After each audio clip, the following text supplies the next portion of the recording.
एक दिन की बात है। बादशाह अकबर ने दरबारियों की तरफ मुस्कुराते हुए कहा, मैं इतना समझदार हूँ कि कोई मुझे धोखा देकर निकल ही नहीं सकता, कोई मौका ही नहीं देता। मैं दरबारियों ने तुरंत सिर झुकाकर कहा, जी बादशाह सलामत, बिल्कुल सही फरमाया। आपसे धोखा कौन कर सकता है? हर आदमी अकबर की हाँ में हाँ मिला रहा था, पर बीरबल चुपचाप बैठा था। अकबर ने उसे गौर से देखा। बीरबल, तुम कुछ नहीं बोल रहे? क्या तुम नहीं मानते कि मुझे कोई धोखा नहीं दे सकता? बीरबल ने धीरे से मुस्कुरा कर कहा, जहाँपना, मैं आपकी बुद्धि का सम्मान करता हूँ, पर दुनिया में कुछ लोग ऐसे होते हैं, खासकर सुनार, जो बहुत साफ सुथरे तरीके से धोखा दे सकते हैं। अकबर चौंकते हुए बोले, क्या मेरे ही राज्य के सुनार भी ऐसा कर सकते हैं? बीरबल ने कहा, हाँ हुजूर, मौका मिले तो सोने में चोरी कर सकते हैं। अकबर ने कहा, अरे पर मेरी आंखों के सामने, मेरी निगरानी में। बीरबल ने कहा, जहाँ पन्ना, सच कहूँ तो कुछ सुनार इतने माहिर होते हैं कि सामने खड़े आदमी को भी कुछ पता नहीं चलता। अकबर को यह बात बिल्कुल अच्छी नहीं लगी। उन्हें लगा जैसे किसी ने उनके दिमाग पर चोट कर दी हो। उन्होंने तुरंत हुक्म दिया, सारे सुनारों को बुलाया जाए, आज ही सच पता किया जाएगा। अगली सुबह किले के बाहर भीड़ लग गई। शहर में जितने भी सुनार थे, सब बुला लिए गए। हर कोई डर भी रहा था और सोच भी रहा था कि आखिर बादशाह ने हमें क्यों बुलाया है। कोई कह रहा था शायद राजकुमारी के लिए गहने बनवाने हैं, कोई कह रहा था पड़ोसी राजा को तोहफा भेजना होगा। सभी तरह की बातें चल रही थी, पर एक सुनार बिल्कुल शांत था, जिसका नाम था मदन। उसकी उम्र कम थी, पर हाथ बहुत तेज थे। किसी भी धातु की मूर्ति वह बड़ी सफाई से बना देता था। एक बूढ़ा सुनार बोला, मदन बेटा, तू इतना शांत क्यों है? डर नहीं लगता?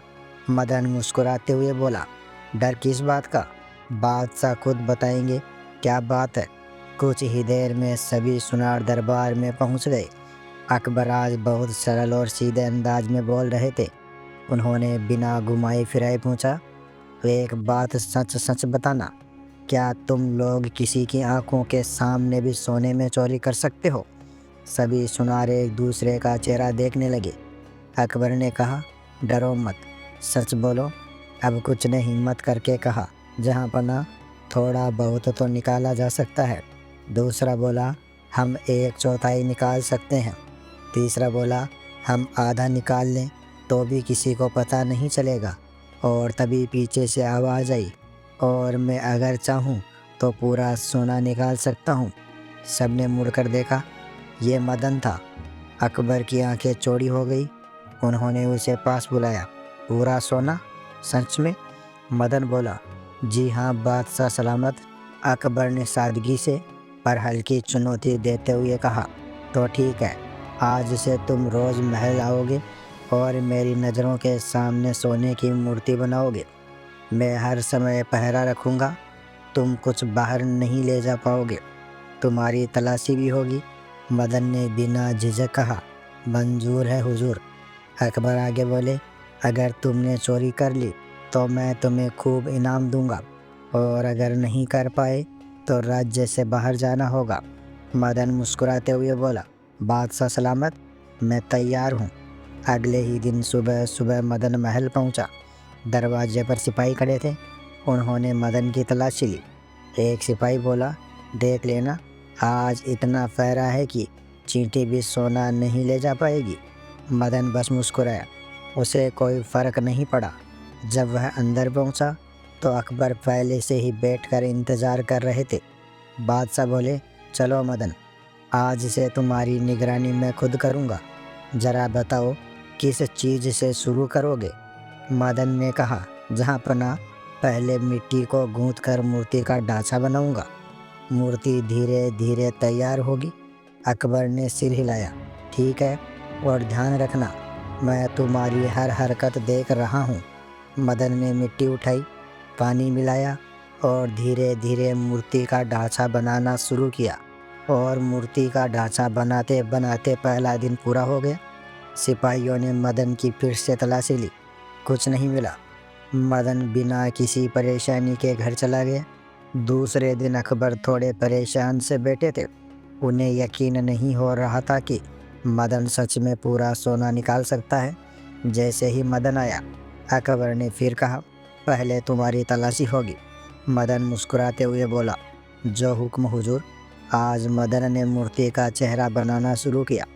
धीरे धीरे गणपति की आंखें, माथा, कान सब उभरने लगे।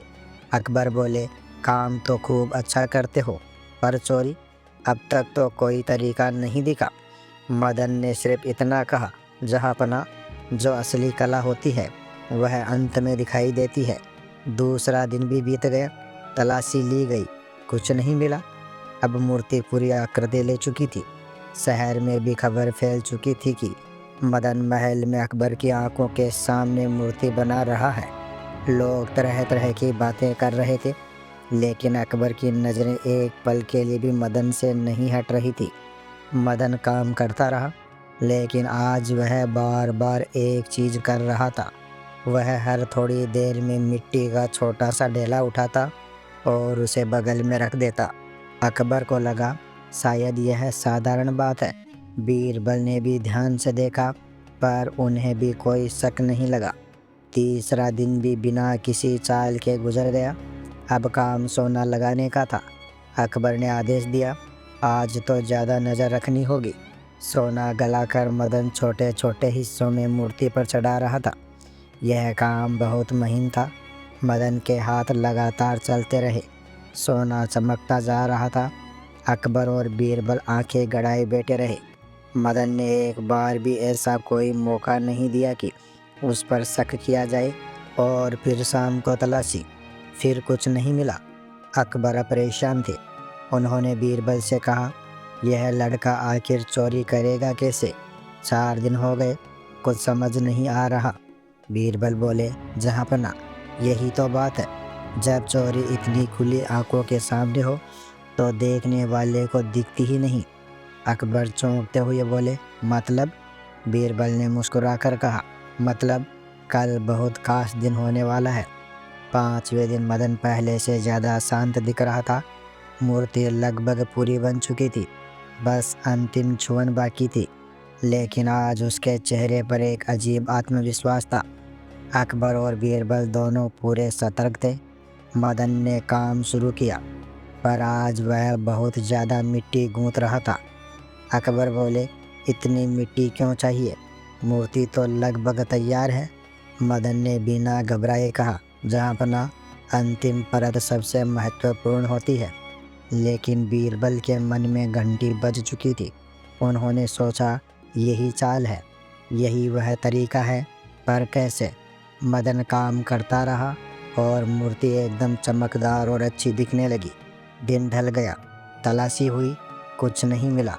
लेकिन इस बार बीरबल ने मदन को जाते समय ध्यान से देखा और उन्होंने समझ लिया कि अब असली खेल शुरू हो चुका है। 6ठा दिन था। मदन हमेशा की तरह समय पर पहुंच गया। सिपाहियों ने फिर से उसकी तलाशी ली। मदन मुस्कुराया और बोला, हुजूर, आज मूर्ति को अंतिम रूप दूंगा। आज का दिन सबसे खास होगा। अकबर ने कहा, हाँ, आज मैं तुम्हें और ध्यान से देखूंगा। बीरबल बगल में खड़े थे, पर आज उनकी नज़रें कुछ ज़्यादा तेज थी। उन्हें लग रहा था कि मदन की चाल अब बस सामने आने ही वाली है। मदन काम में जुट गया। मूर्ति अब पूरी बन चुकी थी, लेकिन मदन बार बार वही कर रहा था जो बीरबल को बहुत खटक रहा था। मदन मिट्टी कम लगा रहा था और उतार ज़्यादा रहा था। वही छोटा ढेला उठाना, उसे एक तरफ रखना, फिर वापस काम में लग जाना। अब तक अकबर को यह चीज़ सामान्य लगती थी, लेकिन बीरबल आज पहली बार बोले, मदन, ज़रा ये मिट्टी के ढेले हमें भी दिखाओ।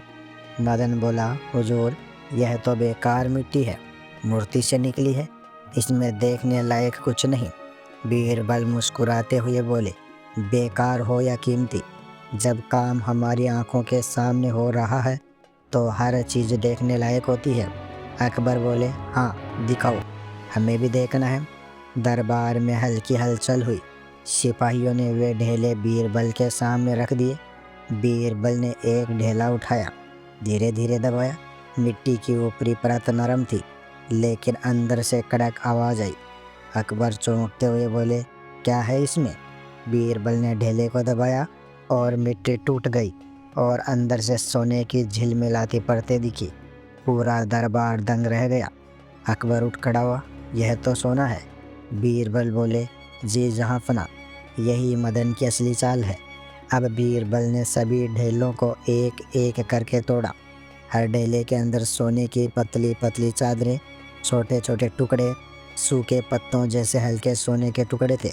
मदन ने मूर्ति पर सोना चढ़ाते समय धीरे धीरे, बिना किसी को दिखाए, छोटी छोटी परतें उतारी और उन्हें मिट्टी में लपेट कर ढेले बना दिए, ताकि मिट्टी जैसे दिखे।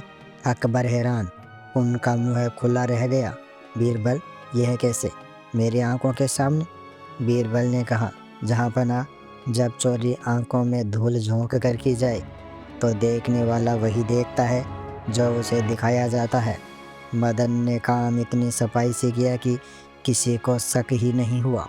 अकबर ने गुस्से से मदन की तरफ देखा, तो तुमने सच कहा था? तुम पूरे सोने को मेरी आंखों के सामने से निकाल सकते हो? मदन बिना घबराए बोला, जी जहाँपनाह, मैंने धोखा देने के लिए नहीं कहा था। मैं सिर्फ यह दिखाना चाहता था कि कभी कभी आँख सब कुछ देख कर भी नहीं देख पाती। बीरबल ने कहा, जहाँपनाह, यह कारीगर चालाक नहीं, बल्कि अपनी कला में पूरा माहिर है। इसने चोरी नहीं की, इसने वही किया जो वह कहता था।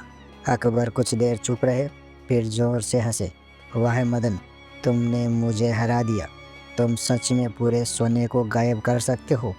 अकबर ने कहा, ऐसे हुनरमंद को सजा नहीं, इनाम मिलता है। दरबार गूंज उठा। मदन ने झुककर सलाम किया और बीरबल धीरे से बोले, जहाँपनाह, कभी कभी धोखा काम का नहीं होता, दिमाग का होता है। अकबर ने अपने तख्त से उतर कर कहा, मदन, तुमने सच में मुझे धोखा दे दिया, वह भी मेरी ही आंखों के सामने। मदन झुककर बोला, जहाँपनाह, मैंने कहा था कि मैं चोरी कर सकता हूँ, लेकिन यह चोरी अपने लिए नहीं थी। मैं यह इसलिए कर रहा था कि आप समझे, हर कारीगर बुरा नहीं होता। एक सच्चा कलाकार आपको दो बातें सिखाना चाहता है। अकबर ने पूछा, कौन सी? मदन बोला, पहली बात, कला हमेशा दिमाग से जीतती है। दूसरी बात, जो कारीगर ईमानदार हो वह आपकी आंखों के सामने भी चमत्कार कर सकता है। बीरबल हंस पड़े, जहाँपनाह, आपने देखा, जब धोखा सामने होता है तो उसे पहचानना सबसे कठिन होता है। अकबर ने आदेश दिया, आज से मदन को दरबार का मुख्य कारीगर बनाया जाता है और उसे 100 स्वर्ण मुद्रा इनाम में दी जाए। मदन ने सिर झुकाकर सलाम किया।